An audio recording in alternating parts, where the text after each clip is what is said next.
Bah Ghoulie Show is brought to you by OTR Halloween Holidays.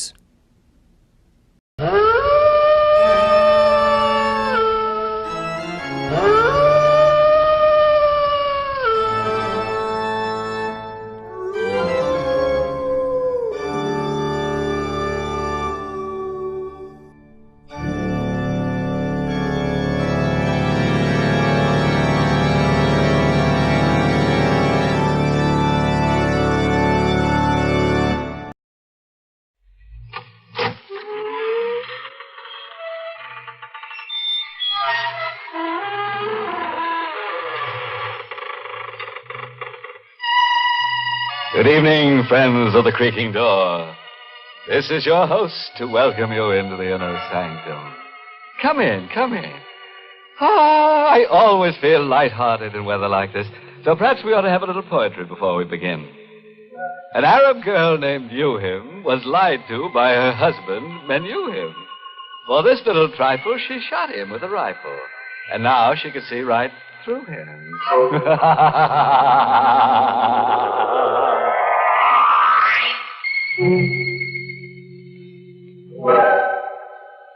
And now, if your scalpels are sharpened and ready, we will proceed with the business of the evening. Tonight, we're going to do a little study in terror. Have you ever been alone with fear?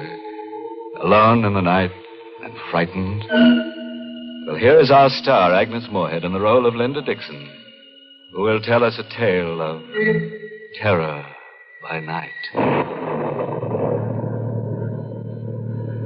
It was Friday night, and I think I was already a little nervous as I drove north into the mountains. I hadn't wanted to waste even an hour of my 2-week vacation, so I'd had all my bags packed and the car waiting at the curb in front of my office building. Everything would have been all right if the fuel pump in my 6-year-old car hadn't acted up. It took the mechanic almost 2 hours to get me going. So now I was driving through the night with 50 miles more to go, and I was tired and nervous and irritated. And then I heard the whistle in the distance. At first I couldn't place it. And then I remembered the state prison was somewhere in the vicinity. The whistle. It meant a prisoner had escaped. I reached over and turned on the radio. Maybe they were broadcasting something about it. Motorists are warned to be on the lookout for Lee Hartley, who escaped from the death cell at State Prison at 9:15 p.m. Tall, dark-haired, regular features, no distinguishing marks. Hartley is a confirmed killer. He is believed to be armed. Beware of Hartley. He would rather kill than eat. He would rather kill than eat. And that man was loose, perhaps waiting around the next bend in the road. Hartley was helped to escape from the outside by his sweetheart, Helen Hearn, a red-headed woman just as vicious as Hartley himself. It is thought that Hartley and the Hearn woman may have separated after the escape. All motorists are warned to beware of a dark-haired man and a red-haired woman alone or together. My hand was shaking a little as I turned off the radio. I looked in the car mirror and shivered. I, too, have red hair.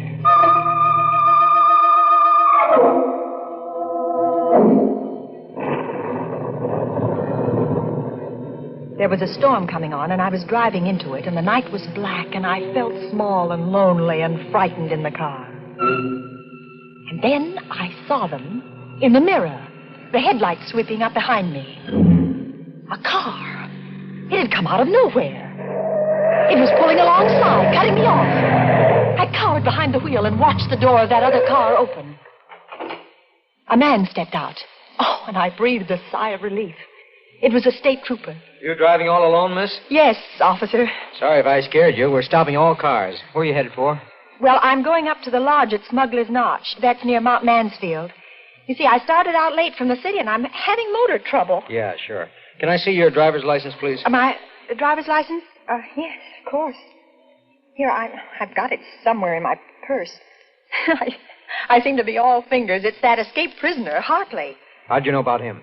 I heard the prison whistle, and then it came over the radio about Hartley and his red-haired girlfriend. Hey, you've got red hair, too. You don't think I'm that woman?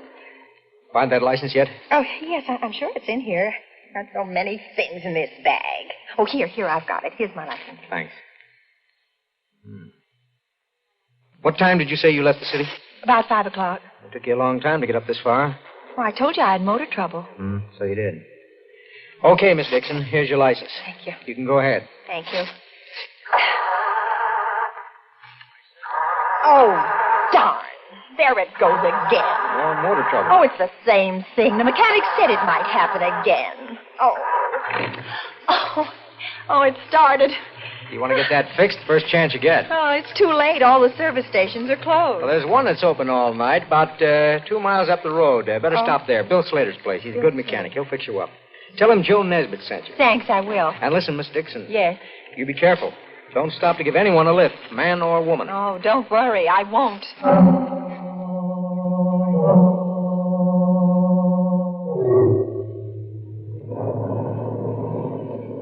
In a few minutes, I saw the lights of the station. I swung into the open space in front of the pumps and stopped. There was another car, a coupe, parked at the pump, but there was nobody in it. And I didn't see any attendant around either. I pressed the horn button. No one answered. Everything seemed so quiet. And suddenly ominous. I found myself shivering. I had a curious feeling that someone was watching me. I had to get away from there. Fast. Oh, the starter wouldn't work again. Oh, it won't start again. Oh, it won't start. Oh, it won't start.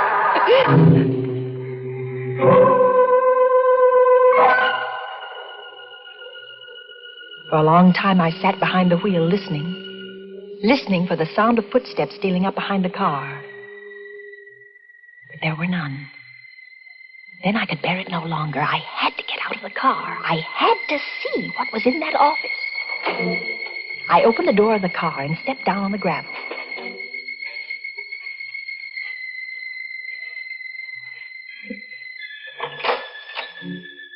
Anybody in there? No answer. I clenched my fists and stepped inside.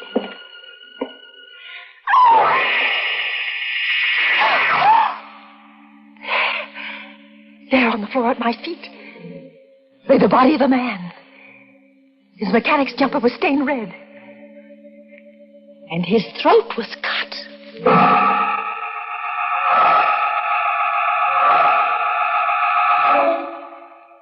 How long I stood there, I'll never know. I was petrified. Unable to move, unable to take my eyes from the body. What's that? Someone coming downstairs. Hartley. It must be Hartley, the killer. He must have been hiding somewhere upstairs.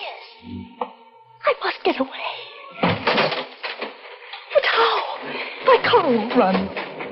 That other car, the coupe. The coupe, I could jump into that, yes. Oh, if I can reach that coupe before he comes down. Anything wrong, sister? Oh, too late. Anything I can do for you, sister? Yes, it's my car. It won't start. I thought someone here might help me. Sorry. There doesn't seem to be anybody around. That's my coupe over there. I stopped for gas and no one came out, so I went in and looked around. But did you find anybody? There isn't a living soul in there. Oh. You look kind of tired. No, I'm all right. My name is Taylor. John Taylor. I'm Linda Dixon. Linda Dixon, hmm? Glad to know you. You traveling far tonight? I'm going to Mount Mansfield, to the lodge at Smuggler's Notch. They're expecting me. Oh, what do you know about that? What? Mount Mansfield is the place I'm heading for, too. Isn't that a coincidence? I'm sure it is. And your car won't run, huh? I'll tell you what. We'll put your baggage in my car, and I'll give you a lift to Mount Mansfield. You can send for your car in the morning. No. I'll have your bag switched in a jiffy. Please, no, I'd rather not. There you are. All switched. Now, come on. Get in here.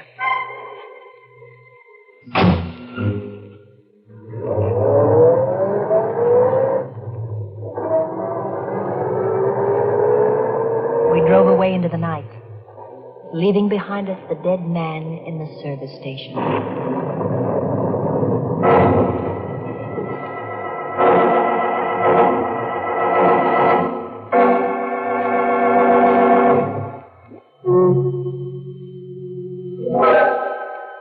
Well, from where we sit, it looks as if Linda Dixon's got herself into an awful jam.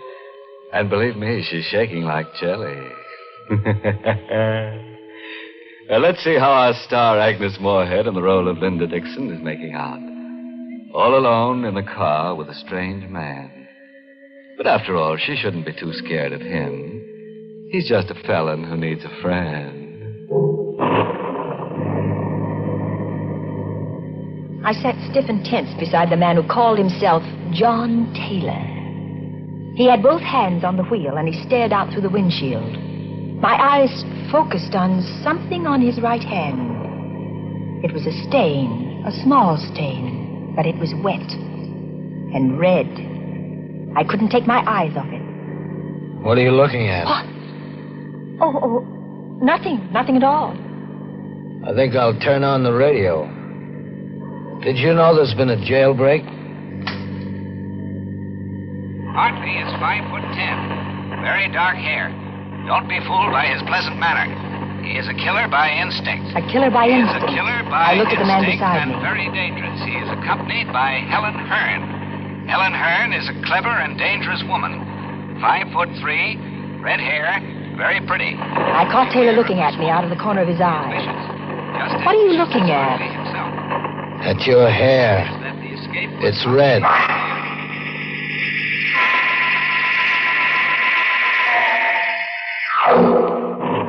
There was a streak of lightning, and looking out of the rain-swept window, I glimpsed a signpost. The lightning illuminated the sign, and my heart skipped a beat at what I saw. That sign we just passed. What about it? It said Barrington ahead. We're going the wrong way. We should be on the Mansfield Road, not the Barrington Road. That's funny.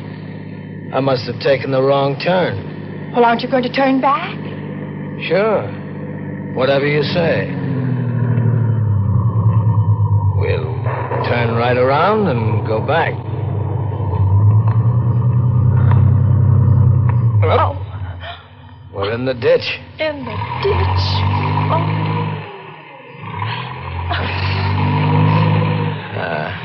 No good. She won't budge. Well, looks like we're stuck here for the night. I think I'd better get out and walk. Perhaps there's a house nearby. Walk in this weather? I don't mind the weather, really, I don't. You can't walk in this storm.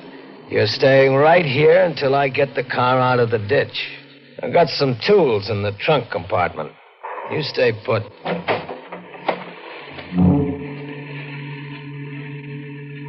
I heard him open the trunk in the back.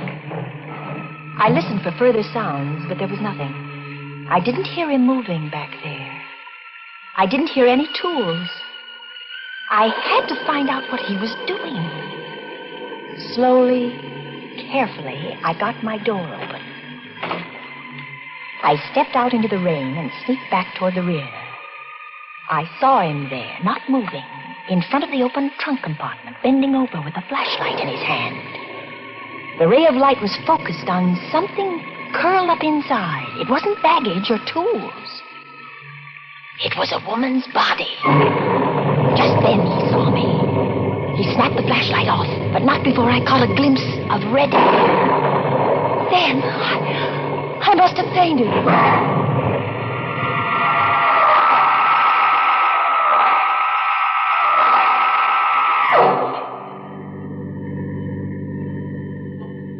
When I came to, I found myself seated inside the car again. The storm was over.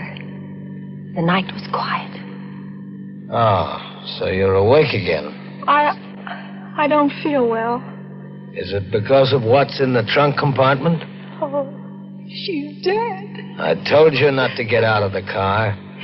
What are you going to do with me? What do you think? They say that when a person loses all hope, he subconsciously seeks refuge in sleep. That's what must have happened to me. I must have dozed, or perhaps I fainted, I don't know. But I awoke with a start at the sound of brakes. I sat up straight and saw that we had stopped in front of a small fieldstone house. Why are we stopping here? I'm out of gas. Oh. Come on. We're going in. The sign on the door said Roger Bryce, M.D., a doctor's house. I began to feel a spark of hope. There might be a chance. I'll do the talking. Is that clear? Yes. Where's the bell? No. He must be awake. There's a light in the parlor. How do you do? Oh, good evening. Dr. Bryce? Yes. Can I help you? I'm terribly sorry to disturb you, Doctor, but my sister and I were heading for Mansfield, and we seem to have gotten lost. And we're out of gas. His sister. He was passing us off as brother and sister. Now I knew why he hadn't cut my throat as he had that service station man's. He was carrying me for protection. I was his passport through the police cordon. His sister. I'm afraid I can't be of much help to you. I'm 7 miles from the nearest town, and I haven't any spare gasoline. But come in, won't you? Well, yes, thank you, we will. I wonder if I could offer you my hospitality for the night. Oh, that would be imposing. Not at all. I have 2 rooms that aren't being used. Well, really... Oh, come, I insist. I had hoped for a chance to talk to Dr. Bryce alone, just a word to warn him. But Taylor never left us alone for a minute. He insisted on coming into my room to make sure, he said, that it was comfortable enough for me. Then he took the doctor by the arm and went out with him. Good night, sis. And sweet dreams. I was alone, free of the presence of John Taylor. I had another lease on life. I lay down on the bed, but I didn't dare close my eyes. I waited, my heart pounding to give them both a chance to retire. And I slipped off my shoes and got off the bed in my stocking feet. I stole across the room and inched my door open. Slowly, carefully, I stepped out into the corridor and turned right toward the doctor's room. What's the matter, sister? Sleepwalking? You weren't thinking of going anywhere, sister, were you? I wanted a drink of water. A drink of water, huh? In case you didn't know it, there's a water pitcher on your dresser. Oh, well, I didn't see it. Good night, sister. I turned around and went back into my room. It was no use. I lay down on the bed. How long I lay there, I don't know. Perhaps I slept, perhaps not, but I heard that slight creak as my door began to inch open. The blood chilled in my veins. Vaguely, I saw the outline of the hand and the knife it held. I wanted to scream, but I couldn't. Slowly, he came toward the bed. Now he stands over me. He raises a knife. I screamed and rolled over on the bed just as the knife slashed down. I rolled off the bed and cowered in a corner. That horrible figure came around the bed after me with a knife upraised. Help! Dr. Bryce! Help me! Help me! While I cowered there in the corner, they fought all over the room in the dark. I had no strength to move, to think, not even to hope. All the life seemed to have gone dead in my veins. And then it was over. But who? Who had won? In the dark, I strained my eyes to see. Dr. Bryce. Is that you? Oh, Linda. It isn't Dr. Bryce. It's I. John Taylor. It was John Taylor standing there at the light switch. And on the floor lay Dr. Bryce, unconscious, with a long gash in his head. I had to hit him with a water pitcher. My eyes swung back to Dr. Bryce, and I saw the knife still gripped in his right hand.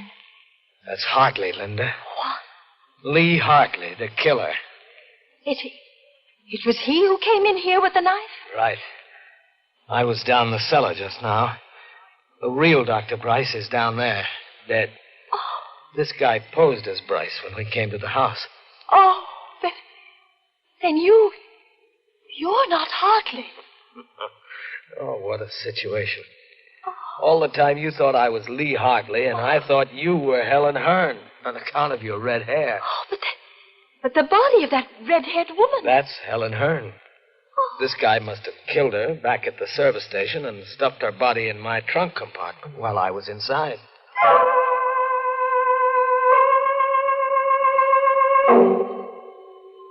That all happened last summer. In time, I think I'll manage to forget that night of terror. But it won't be soon. Sometimes in the night I dream that I see that awful figure with the knife poised above my throat. And I wake up screaming. But then John takes me in his arms and holds me tight and tells me that everything is all right. You see, I'm Mrs. John Taylor now.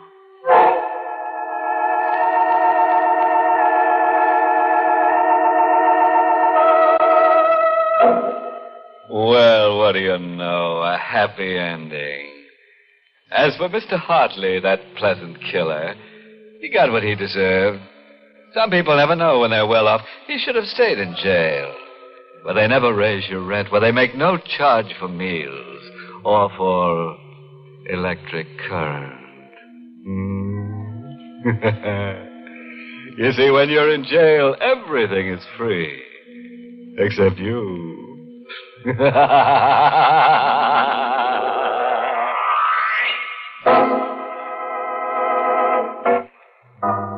friends, it's time once again to close that creaking door. Until next week at the same time, when we'll be back with a little hunk of horror. You'll be sure to listen, won't you? Until next week, then. Good night. Pleasant dreams.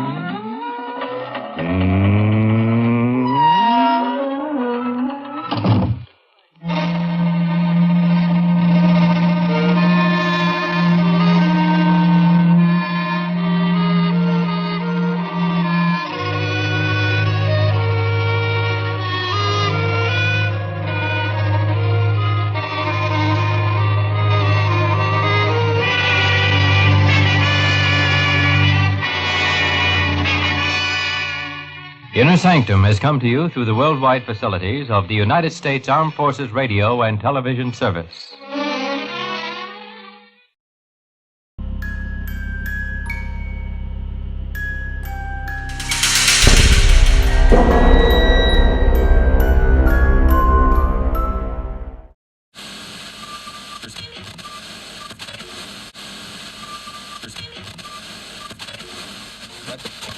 Your radio is experiencing technical difficulties. Please stay on by.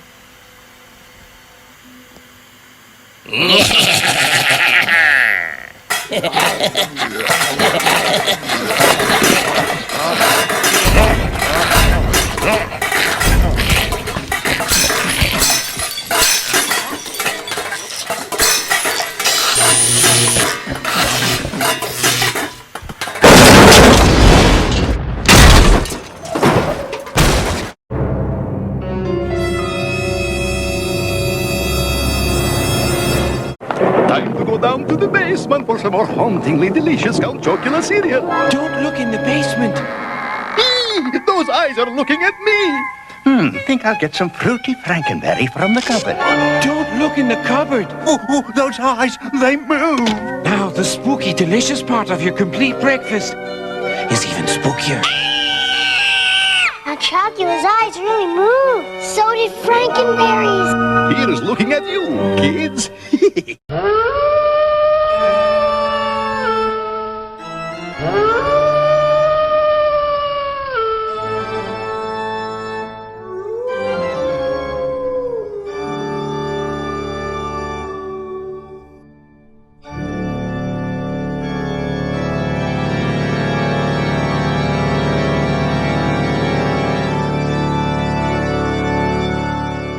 The Mummers in the Little Theater of the Air.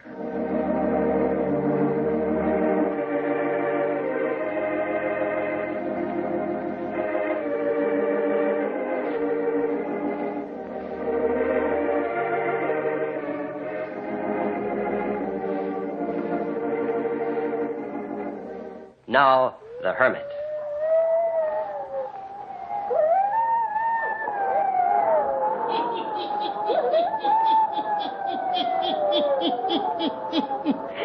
Ghost stories, weird stories, and murders, too. The Hermit knows of them all. Turn out your lights. Turn them out. Have you heard the story, Notebook on Murder, eh? Then listen while the Hermit tells you the story.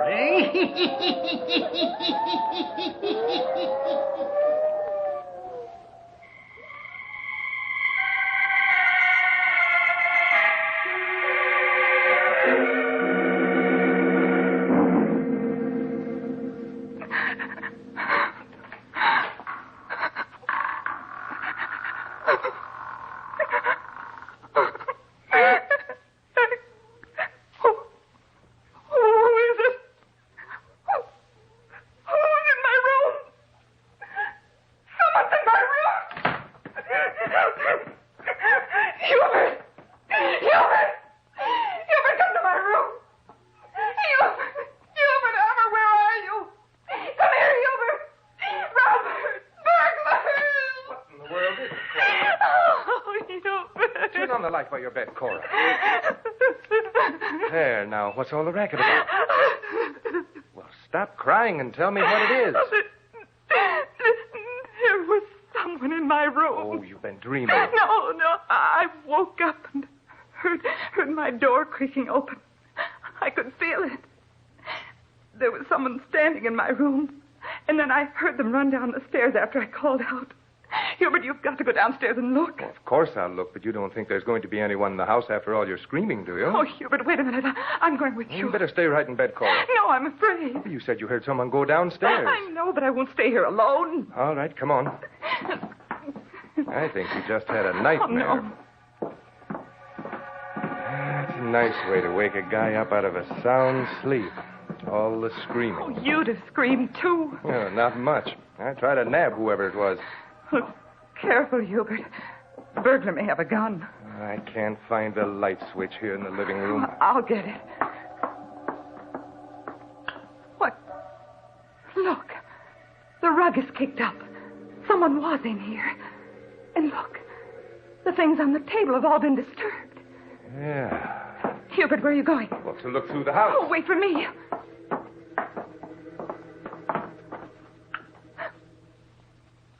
Hubert. The dining room window. I see it. Well, by George. I came in through the dining room window. Well, it should have been locked. I thought it was. I haven't had these windows open for ages, not since I've been home. Well, I'll be... Where are you going? Why, to phone the police. There sure has been someone in this house.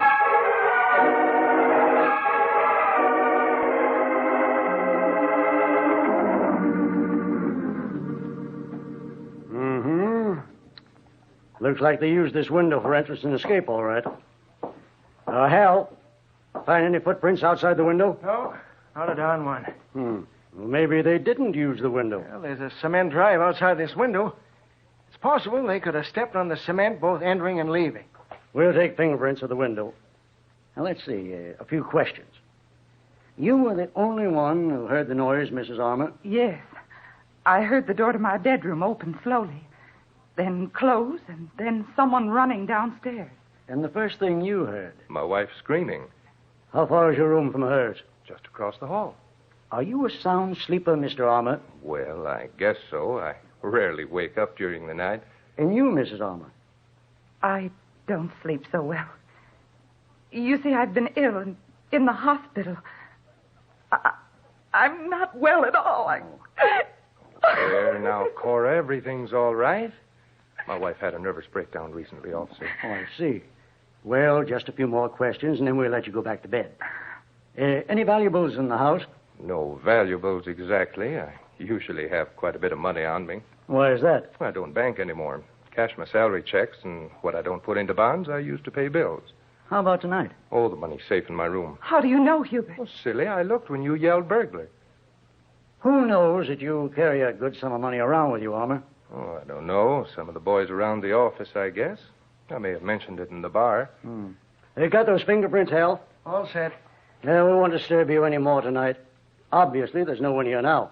They didn't get anything this time, and they may not disturb you again. Oh, I hope not. It was awful. My nerves can't stand it. Go back and get a good night's rest. That is, what's left of it. You won't have any visitors again tonight.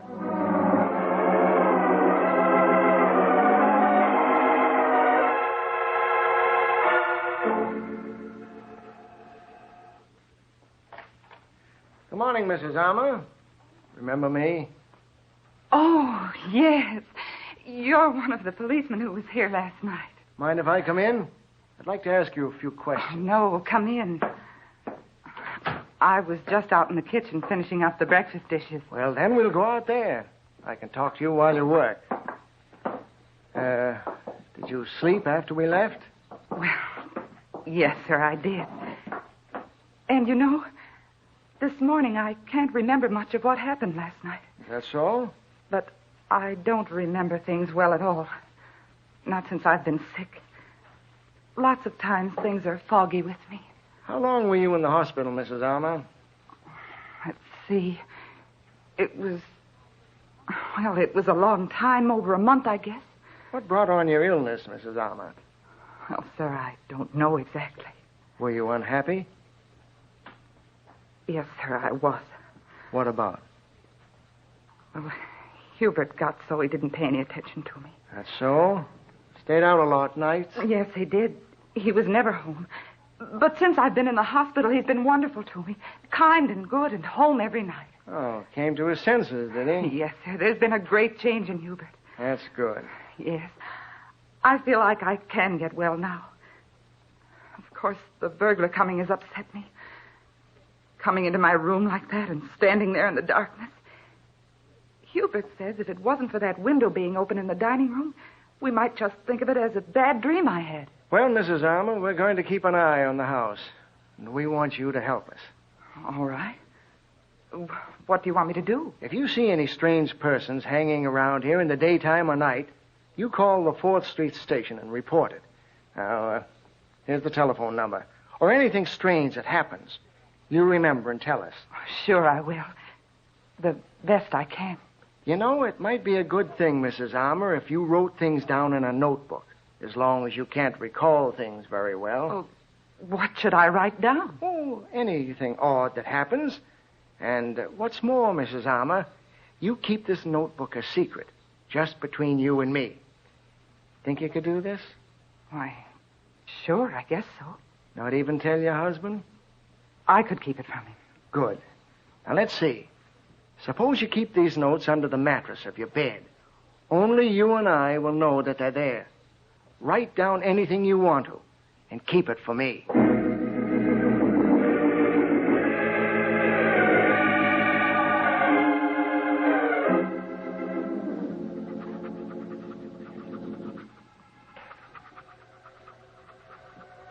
There was a peddler at the door this afternoon. He had funny eyes. I thought he might be the burglar come back again. Didn't let him in. He went to Mrs. Joyce's next door. She didn't let him in either.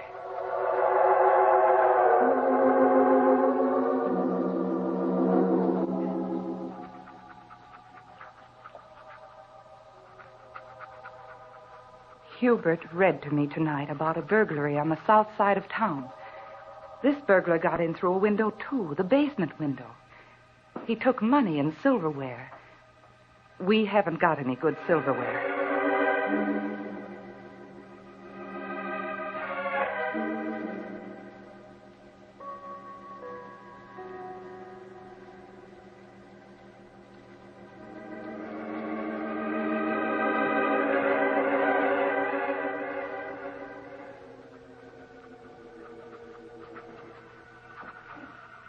It's 15 minutes to 12, midnight.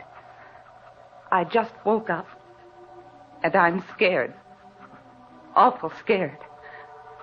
I'm writing in this notebook because I've sort of got accustomed to doing it. And it steadies my nerves a little. I've been writing in it for a couple of weeks now. But the policeman called Hal hasn't been around to see it.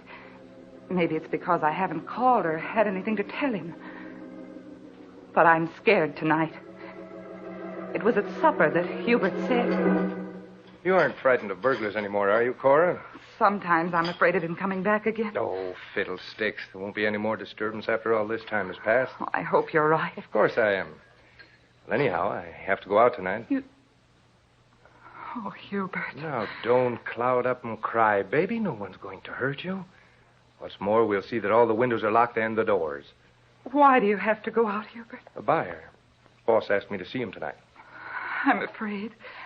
Terribly afraid. Now, listen, there's nothing to be afraid of. Before I go, I'll see that you're safely tucked in your bed. Well, you were complaining before supper about being tired. So you can take a little sleeping pill and go to bed early. Then I'll lock all the doors, and you'll be as safe as a bug in a rug. What's more, I'm going to be home early. I told the boss I couldn't leave my wife for too long a time. So Hubert got me all fixed up. And after taking the pill, I did fall asleep. But a little while ago, something must have woke me up. It's exactly 12, and Hubert isn't home yet. I know because I just called out and he didn't answer me. It must have been about 10 or 15 minutes ago that I woke up and heard something outside my room.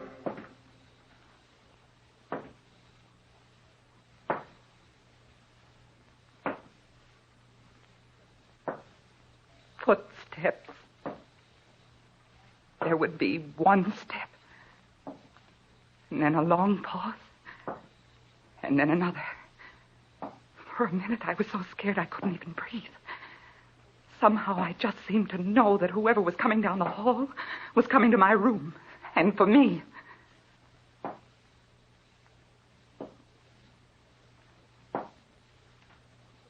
For a few seconds, I couldn't move, just sort of paralyzed with fear. And then I got brave enough to reach out and turn on my bed lamp.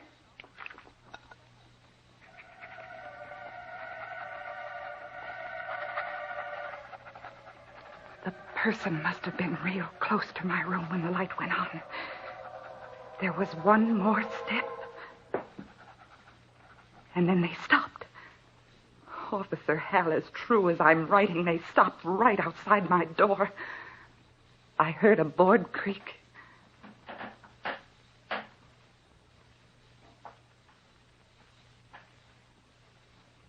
Then all was very, very still. For almost years, it seemed. And then I heard, very quietly, as if someone was tiptoeing, footsteps leaving my room.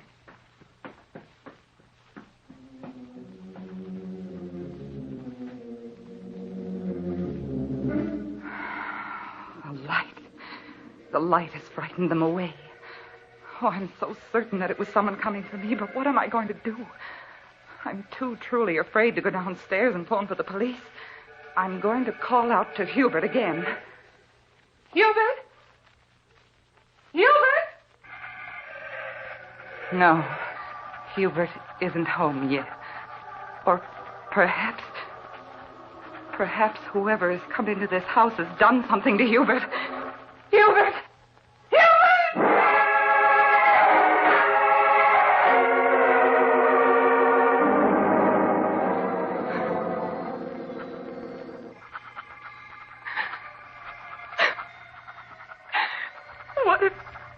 What if James killed by Hubert. Oh, officer, writing in this notebook doesn't give me strength enough to leave my room and find out. Wait. Wait, I hear something.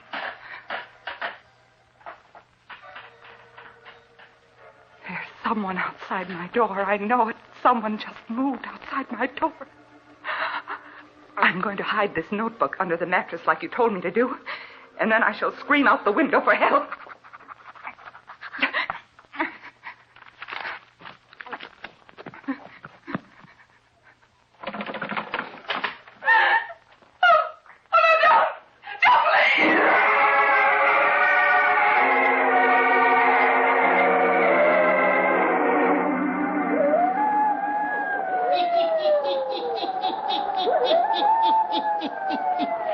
Just after Cora Armour puts the notebook under the mattress, she goes to the window, opens it, and is ready to scream for help. The door to her bedroom opens, and she calls out in terror as she sees a man standing there with a gun in his hand. One pleading cry, and then...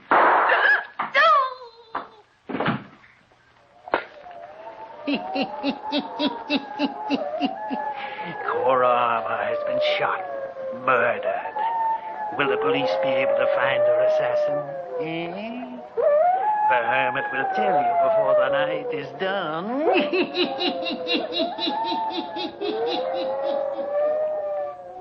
We hear a key turn in the door. The door unlocks. Swings open. And closes. Then the light switch is clicked on. Hubert Armour stands in the hallway of his home. He steps over to the mirror hanging on the wall. He looks himself over carefully, brushes his hair with his hands. Now he looks at the stairs leading up to Cora's room. He pauses for a few seconds. Then he walks into the living room, turns on the lamp beside his chair, sits down. From his pocket, takes the early morning edition of the paper, scans it, dropping the paper all around his chair. Now he rises, turns off the lamp, walks into the hall. He calls Cora's name. Cora! Cora, you awake? Naturally, there's no answer, for Cora lies murdered in her bedroom. A large red stain soaking the carpet on the floor. The blood is dripping slowly. Slowly, a crimson pool is collecting there. Hubert calls again. Cora! Cora, I'm home. And now he looks about him into the darkened room leading off from the hallway. Now there's a startled look of apprehension, fear on his face as he begins to mount the stairs. Cora, you awake? Hubert pauses outside a door, just as the murderer did only a little time before. He listens, and now his hand reaches out for the doorknob. Cora! Cora! She's dead. Blood. She's dead. Dead!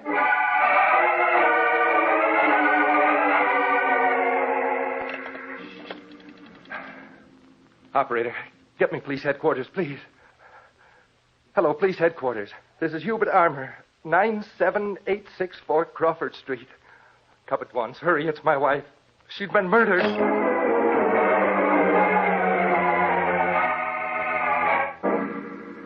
All right, Armour. Suppose you tell your story over again, just as you told it before.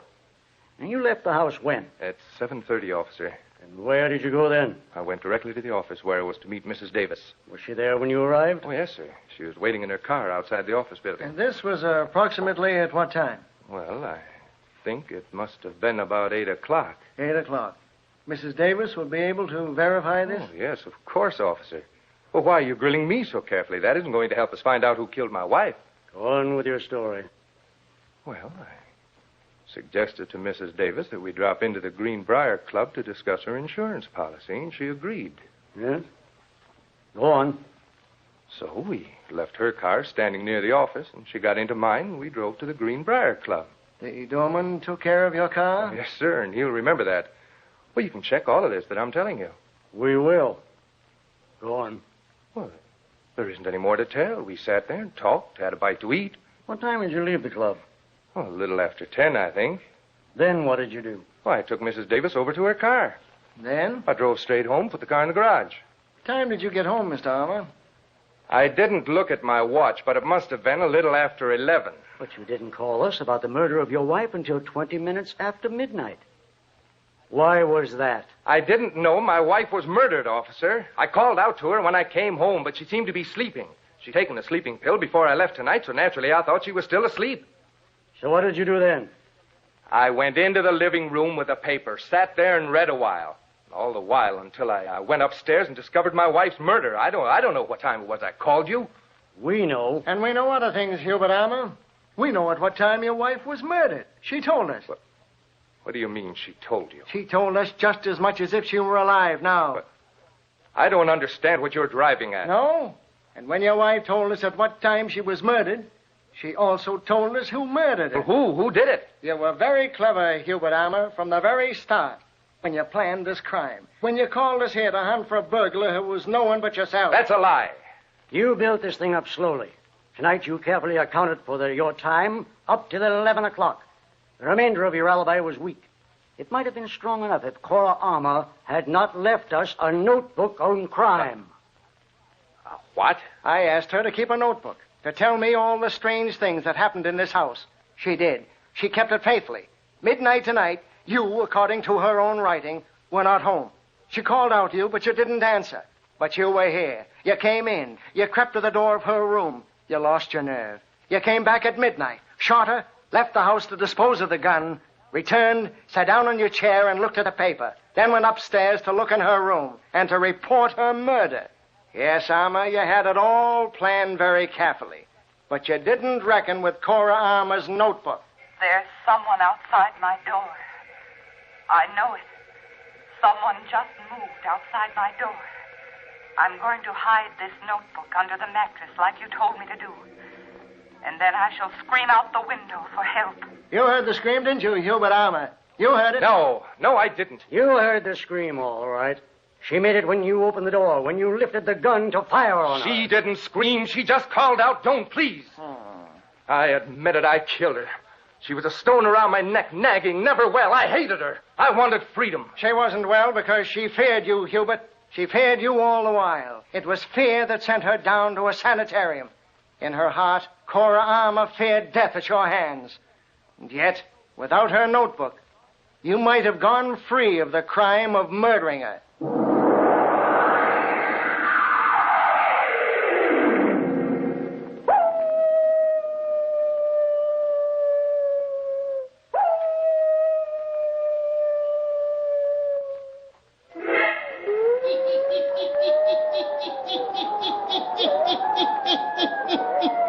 And thus did a notebook kept by a woman right up until the second of her death bring a murderer to justice.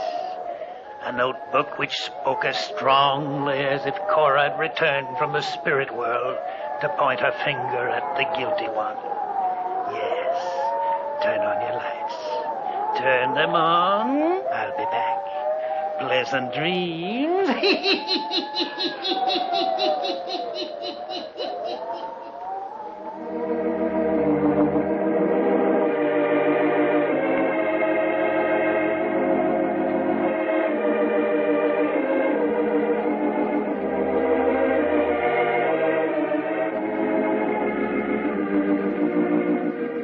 All characters, places, and occurrences mentioned in The Hermit's Cave are fictitious, and similarity to persons, places, and occurrences is purely accidental.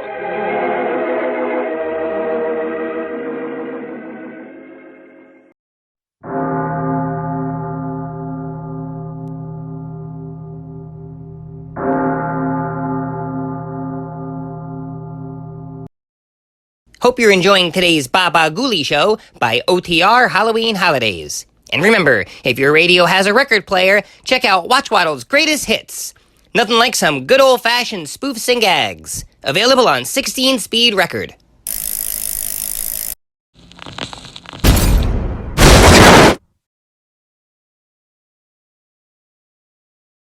Each one comes with a 45 adapter.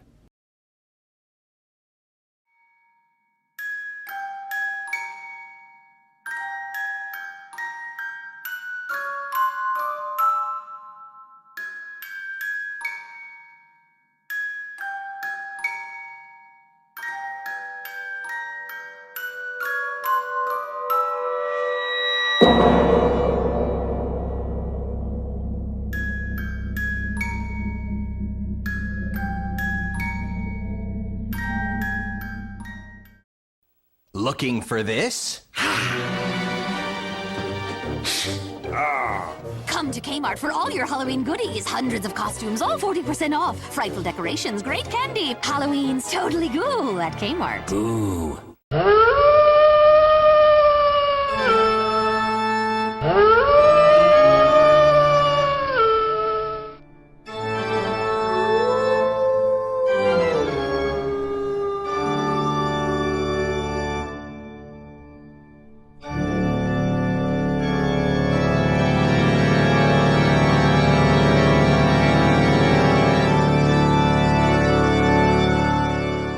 Quiet, please.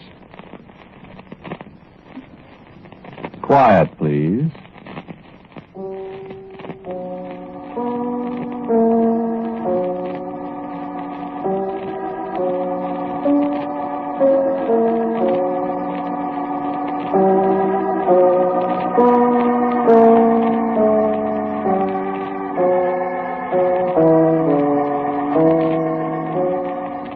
The American Broadcasting Company presents Quiet, Please, which is written and directed by Willis Cooper, and which features Ernest Chappell.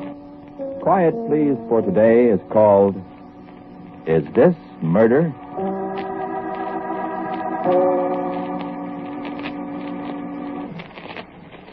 Thank you very much for coming to see me.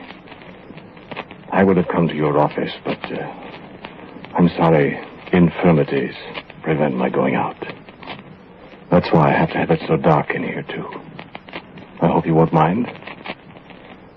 Thank you. Do sit down. Just put your coat on the chair there. Anywhere. Would you care for a drink? There's some excellent sherry there on the sideboard. At least I've been told it's excellent. Amontillado, I think. I don't indulge myself, but you help yourself. Please do. Amontillado.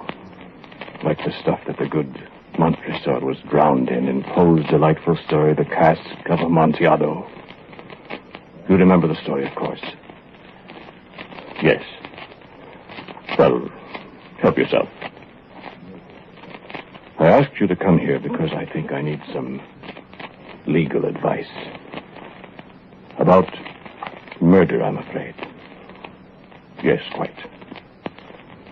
I'm afraid I'm a little hazy about things legal, so, do you mind?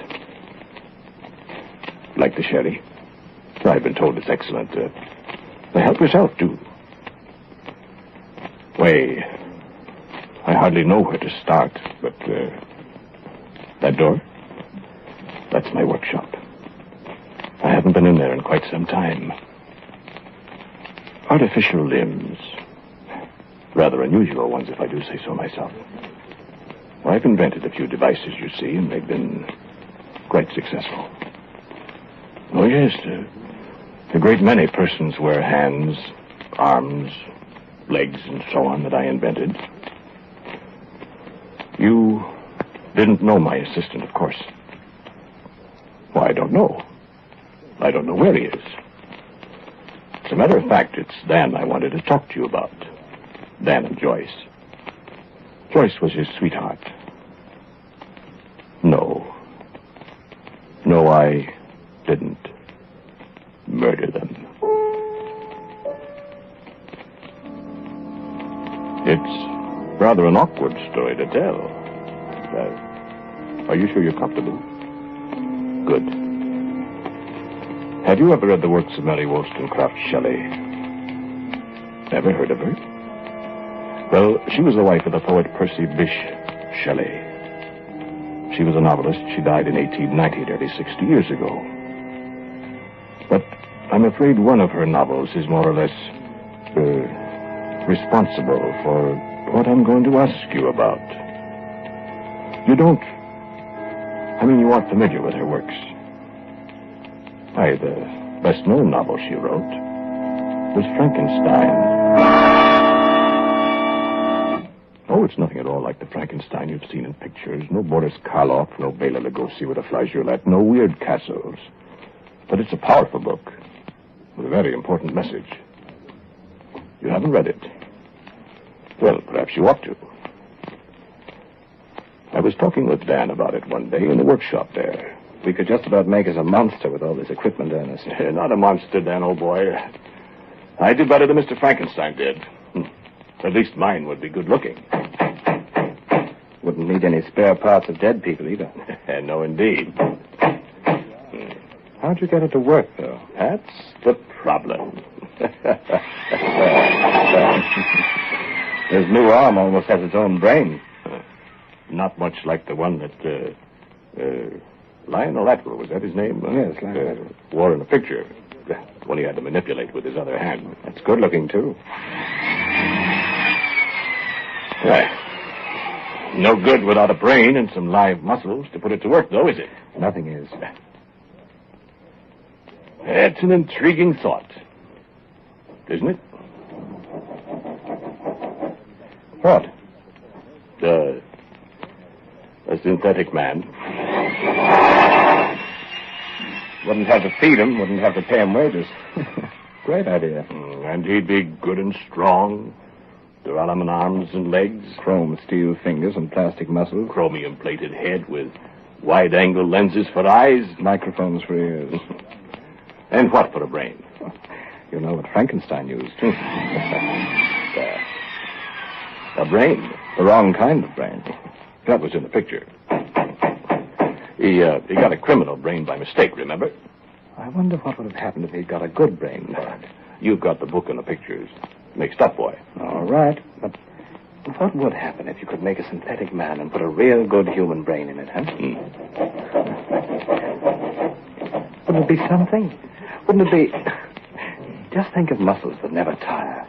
A man, a thinking man that couldn't be harmed by disease. That would be capable of superhuman things and that would live forever. Nice. But impracticable, boy. I wonder... Well, now, look, Dan, don't you go messing up my nice, clean workshop with mechanical men. Ordinary ones are trouble enough. And that's what Joyce thinks, too. Get to work, boy. And be careful with that elbow, will you? It bends the other way.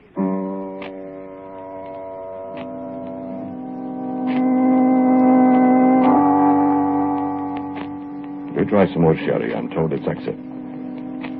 Oh, yes. Murder they were talking about. Well, let me see. Let me collect my thoughts. Oh, yes. This first conversation that I've repeated to you, it took place about 6 months ago. I beg your pardon? Where is Dan? I'm sure I haven't the faintest idea.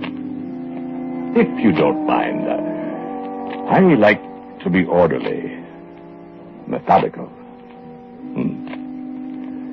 I think the next occurrence was Joyce's visit to me. Or rather, I met her in a cocktail lounge downtown. I haven't been there in a long time. I dropped in one afternoon. It was 3 or 4 weeks later. And I was drinking a lemonade, I remember. My, how long it's been since I've had a lemonade. Oh, no thanks, no sherry. But you help yourself. Can you find the bottle, all right? It's so dark in here, but I'm afraid I have to have it that way. Forgive me, do. Well, I was sitting quietly, drinking my lemonade, and she suddenly appeared alongside me, sat down at the table before I saw her almost. Why, Joyce, I said. Why, Joyce. Hello, Ernest. What are you drinking? Lemonade. Of course. Will you have one? No, thanks. I've got to run. Well, but do have it. No, I had a drink. I'm just leaving. Matter of fact, I had 2 drinks. 3, if you must know. I don't want any more. Why, what's the matter? Dan stood me up again. Dan? Stood you up? 3rd time in a week now. Why, how come, Joyce? I thought you were You tell me. What? Well, I'm sure I don't know. You mean you aren't making him work nights at the workshop? Well, I certainly am not. Well, that's where he is, all right.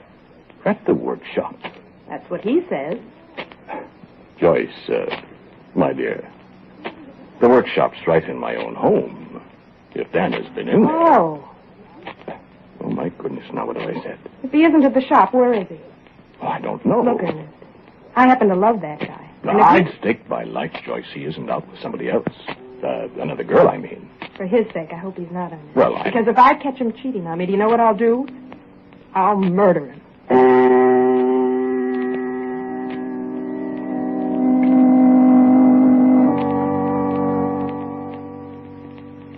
I beg your pardon? No, she didn't murder him. I'm sorry to keep you in suspense, but I'm afraid I'll have to tell you the story in my own way, if you please. Well, Joyce went away, and I thought to myself, my goodness, that Dan is a very foolish fellow. That's a very attractive girl, I said to myself. Dan oughtn't to play fast and loose with her. And she loves him, too, I said to myself. But I shuddered a little when I said it. I didn't like the way she said, I'll murder him. No, sir. I didn't like it. But she was a very attractive girl. But, yes, I know I said was a very attractive girl. A slip of the tongue, sir. As far as I know, she still is.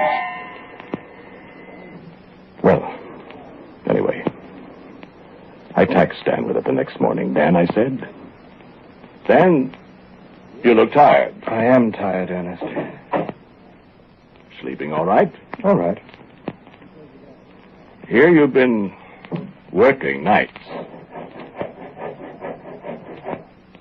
Who told you that? Joyce. Oh. Said you were working here at the shop. She did. I know you haven't been working here at the shop. Because I'd have known it. Of course you would. Have you been working? If I hadn't been on my own time, Ernest. Joyce seems to think it's her time, too. It does, huh? What are you up to, Dan? Listen, Ernest, do I have a pry into your affairs? Now, you don't need to take that tone with me, Dan. Sorry.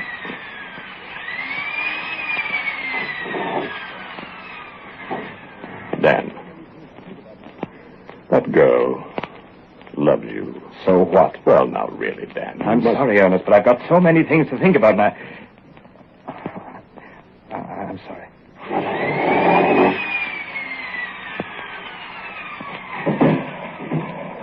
Can I help you, Dan? You think I've gone crazy? You've never shown any signs of it, old boy. Well... All right. Let's get to work. But I really do think you ought to give more consideration to Joyce, old boy. Listen, Ernest. Huh? You know that talk we had a few weeks ago? Talk? Frankenstein? Frankenstein? Oh. That's right. Have you been letting that play on your mind, Dan? I've done more than that. Huh? Come here. Why, what? Come here.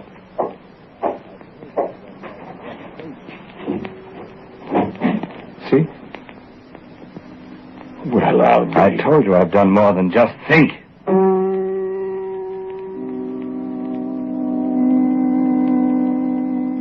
Do you know what he'd done? I looked. A gleaming chromium-plated head. Duralumin arms and legs. And the fingers are high-test chrome steel, Ernest. I used your industrial-type hand, you see? I haven't installed the lenses for the eyes, but there's the selenium cells for light to react on.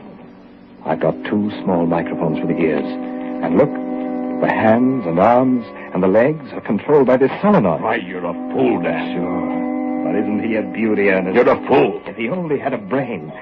Who's that? You idiot. Think so, huh? I'll go. Lock that thing up.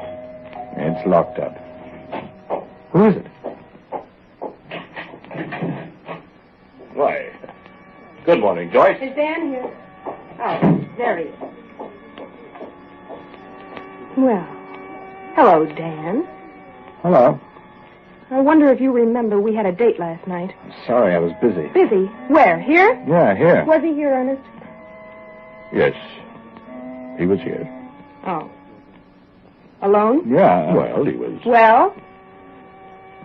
He was alone, Joyce. I don't believe it. Now, look here, Joyce. Tell her, Dan. Listen. Tell me what? Tell me what, Dan? Look, this is all foolishness. Joyce, he... Cut it out, Ernest. Go ahead, Ernest. I tell you that. Hold it, Dan. Look here, Joyce. Dan's been working on a project of his own. What's her name? It isn't a her, Joyce. No. Show her, Dan. Now, look here. Stop being a fool. Show her. Unlock the cabinet there. Don't you see you're being a fool, Dan? Open the cabinet. I don't want... Well... What in the world's that? It's a mechanical... It's a monster. Oh, who do you think you are, Dan? Frankenstein? I told you. Let's see it. Does it work? It certainly does work. Can it walk? It's made out of some of the artificial limbs I invented. And a lot of other things, too. Can it talk? Bring it out, Dan. It can't talk yet. Why, how marvelous. Make it move, Dan. Look out. I'll make it raise its arms. Press this button here. See? The other arm, Dan. Why, how wonderful. Dan!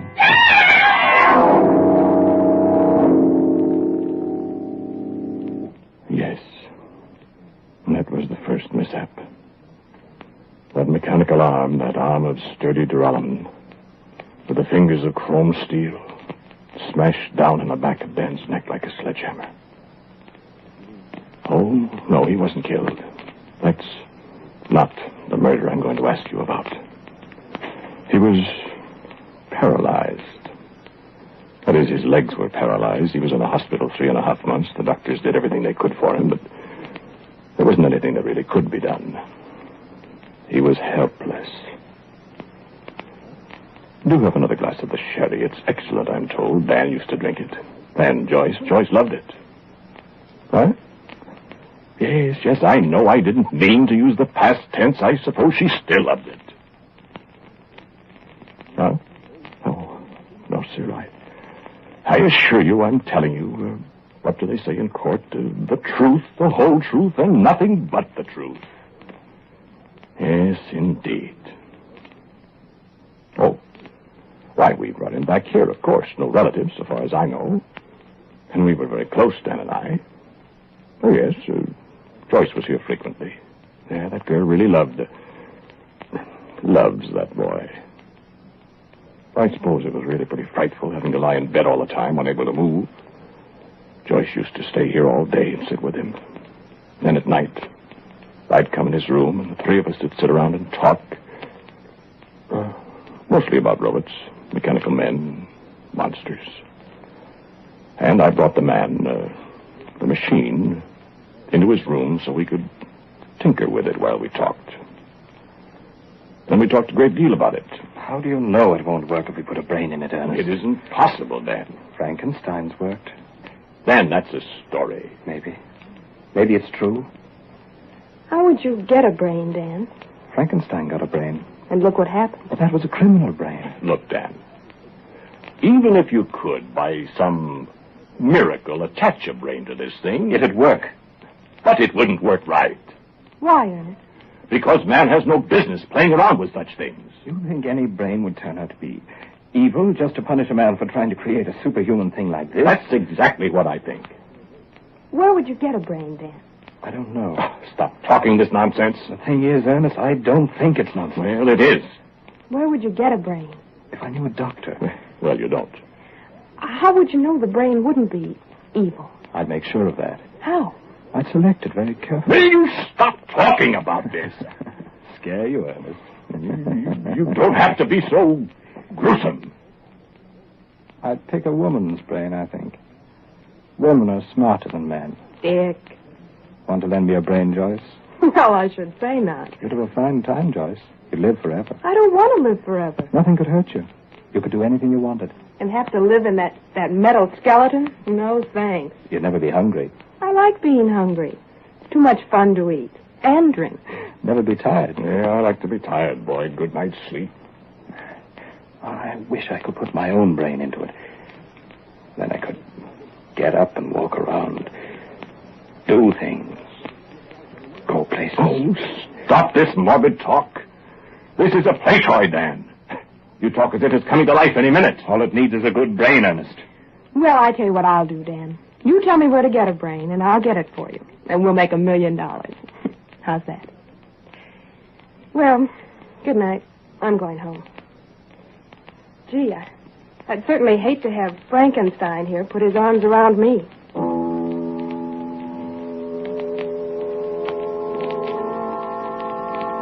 Is this murder? I mean, suppose a man does take a human brain and put it into the frame of a mechanical robot. Charge it with colloids that simulate blood in the very brain structure itself. Suppose he does it successfully. Is this murder? No. Wait before you answer. Suppose that the brain goes right on living.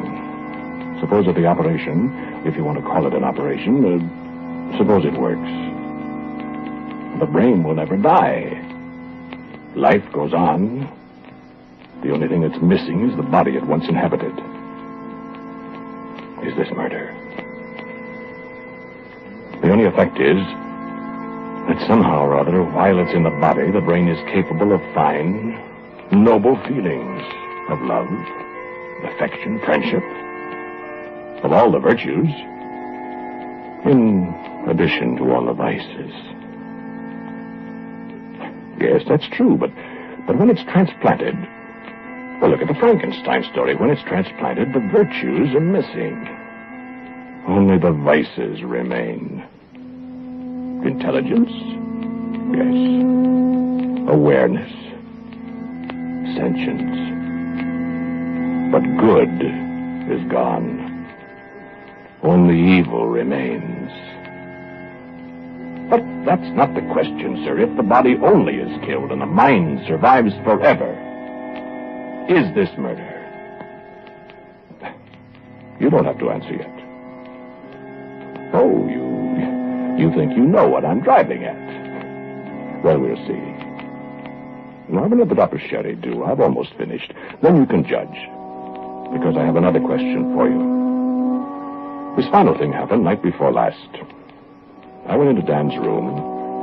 He was soldering a wire onto the round, chromium-plated head of this thing, this monster. Joyce was sitting alongside him, watching closely. She didn't see Dan wink at me as I closed the door. Hello, Ernest. How do you feel, Dan? Me? I feel fine.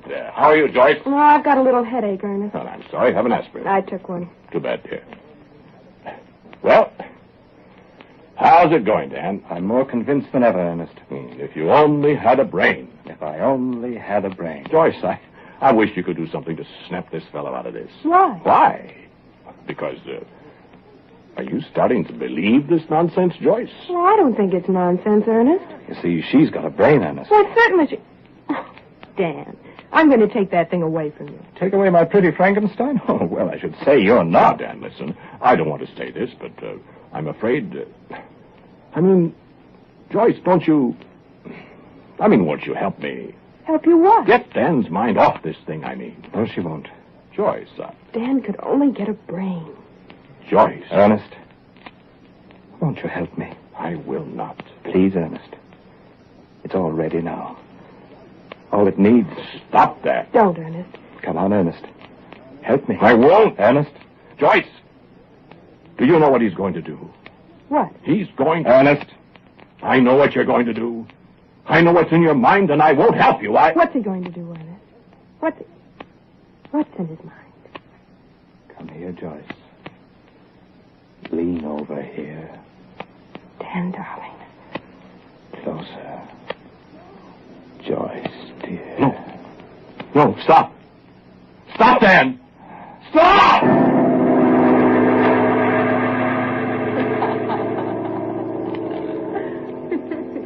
When I came to, all there was in my mind was a confused memory of a pain in my throat and bright lights and confused voices and Joyce's laughter.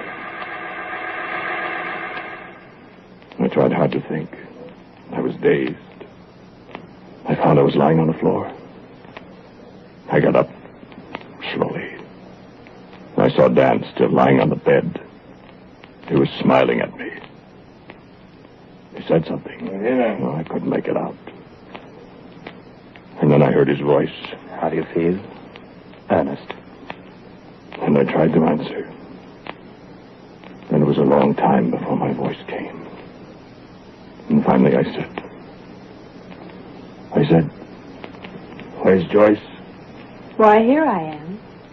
Frankenstein. And I stretched out my hand to steady myself. And I looked at my hand. Arms and legs of duralumin. Fingers of chromium steel. And I looked in the mirror. And I saw a round, chromium-plated head with lenses for eyes and... You can turn on the light now. If you want to. I ask you the question again. Is this murder? It is. And if a steel and duralumin robot takes a life, or more than one life, is this murder? Because I have been murdered, you say. I do not live. I cannot commit murder. Very well. I told you how the force of evil has taken hold of my brain. No, I didn't kill Dan. Nor Joyce. Not yet. I told you I didn't know where they are. I do. You're in the workshop back there. I locked her in the closet where my body used to be. Dan. Why, he's paralyzed, remember? His hands are strong. But against chrome steel, it won't be murder. Will it? It won't be murder either. When I kill you first. Thank you, sir. No, there isn't any more sherry. Just these.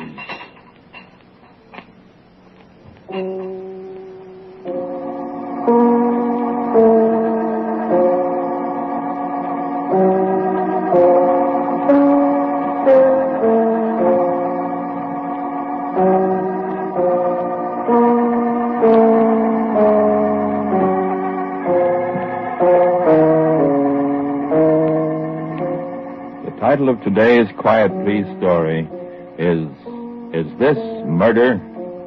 It was written and directed by Willis Cooper. The man who spoke to you was Ernest Chappell. And the others were Joyce, Gordon, and Dan O'Hurley. As usual, music for Quiet Please is played by Albert Berman. Now, for a word about next week, here is our writer-director, Willis Cooper. Thank you for listening to Quiet Please. For next week, I have a story for you called Summer Goodbye.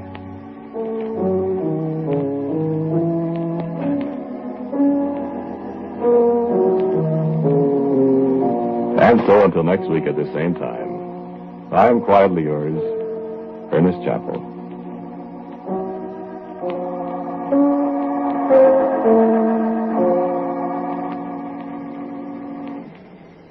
Now, a listening reminder. For predictions that have a 77% chance of coming true, and even more, listen to Drew Pearson on ABC tonight. That's ABC, Drew Pearson, tonight. This is ABC, the American Broadcasting Company.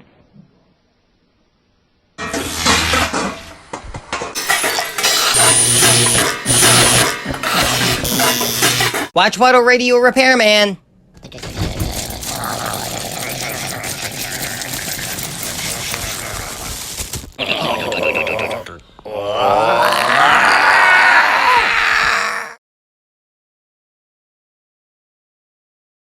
Thanks for watching the Bah Ghoulie Show by OTR Halloween Holidays. This is Waddle the Duck saying check out channel Watchwaddle for some fun cartoons with no static.